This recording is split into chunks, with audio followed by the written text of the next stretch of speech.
दाखिल होकर अलिशबा बोली,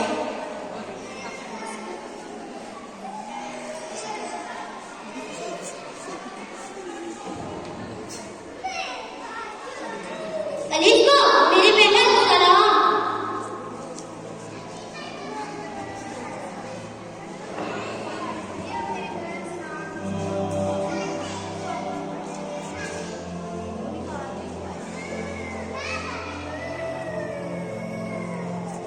और जो ही अलिशबा ने मरियम का सलाम सुना तो ऐसा हुआ कि बच्चा उसके रहम में उछल पड़ा और अलिशबा रुकूत से भर गई और बुलंद आवाज से पुकार कर कहने लगी कि